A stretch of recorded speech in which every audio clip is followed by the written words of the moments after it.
All right, Joel. Actually, your name is probably Joel, but in Kentucky, it's just going to be Joel. That's how we say it around here. So anyway, this is your 1974 um, Starsky and Hutch Ford Gran Torino that you wanted me to add some lighting to. Actually, I'll start to say I guess it's not your car. Actually, it is your car, but anyway, you didn't send it to me. I purchased it here in the States. So anyway, lighting is finished on it. Added everything that you asked for. Four headlights. The front park lights will illuminate as well. You wanted me to add a blue light. I think you'd seen another build on YouTube that had an interior light in here, and added that for you. Instead of just drilling a hole and pushing it up through the floor like they had, of course you can't see inside the car yet, I added it kind of into the console. A little bit. It's kind of sitting flat on the console, so you don't really see it, but it'll project enough blue light up to the dash and to the radio slash siren controller, if you want to call it that, and illuminate that a little bit. Like I said, also the gauge cluster, instrument cluster. So I think you sent me a picture. You actually have one of these cars that I guess if you had it sent over there, I really don't know how you got a hold of it, but anyway, so you actually have one of these in France, the real ride, so you wanted a miniature version of it, so that's what we've done for you here. So we mentioned the headlights and parking lights, and also we have red tail lights, which is where they need to be, right? Red tail lights on this as well, and then added a red flasher to your rooftop beacon, the little fireball up there. You notice I don't have the antenna on. They ship without the antenna installed.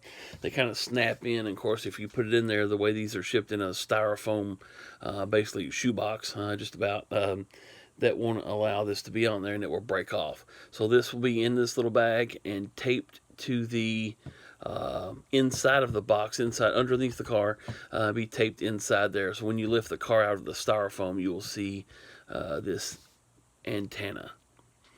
Also going to add this one as well. You may want to do a little bit of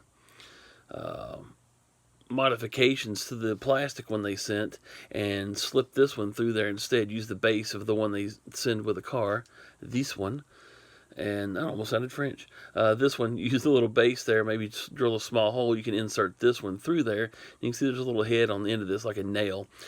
Put that through there, and then actually you'll have a little bit of a longer antenna, a little bit closer to the probably length it should be to match the size of the model. But anyway, here's this one. We'll put this back in the box. Both those will be in the bottom of the styrofoam packing. Switches on the bottom here. Right here, I asked you if you wanted a cutout in here for the battery. You said no. So I left that alone. So you just have to take these screws out. There are four, two in each corner.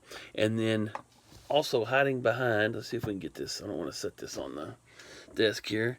Hiding behind each front tire, you'll also see a screw back there. A lot of times you don't notice them, or I forget them every time I do one of these cars. I forget the silly things. So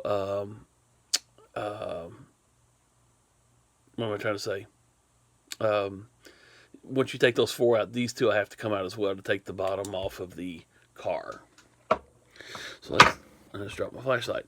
So anyway, here's your switches, main power, and this is one is for the siren. In case you're wondering why I'm getting tongue-tied, I received two texts while I was doing the video, so it was popping up on my screen, and I was trying to read that and talk at the same time. I should know better than try to attempt something that complicated for myself. So anyway, let's turn the power switch on. So your little red rooftop flash in there. Again, four headlights. And I used warm white in those, which would be more like a 1974 vehicle would have had, instead of a bright white, almost bluish, cool white LED. And then, of course, added your front marker lights as well in there. Spin this on around here. You can see the blue light that I just talked about on the instrument cluster and on your dash. And then, of course, red tail lights. Now, I did the siren card that's in here. This is probably the world's loudest Evan Designs siren that you've ever heard in your life. But it is loud. Let's go ahead and hit that. Again, it's the same kit that I use in most of my builds.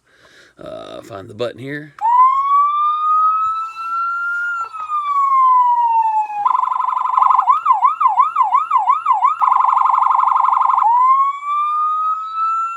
So definitely a nice loud siren for this one. Like I said, turned out really well. Très bon. Looks really good. And like I said, we will. I'll get this boxed up. I want to try to ship it out to you tomorrow. I need to confirm your address over there. Make sure I get it to the right person. We don't want it to show up at the wrong house. Confirm your address. I think I have it on PayPal. But once you see this, holler back at me. Confirm your address. And I'm going to try to get it shipped out tomorrow if I can for you. So appreciate it very much, Joel. And like I said, you have another vehicle you want to get done, let me know. They make these in a, I think, 43rd scale. I've done these as well. So one that's about the size of a go-kart compared to the size of this car. So let me know if you need anything else done. Appreciate it, man. Have a good day.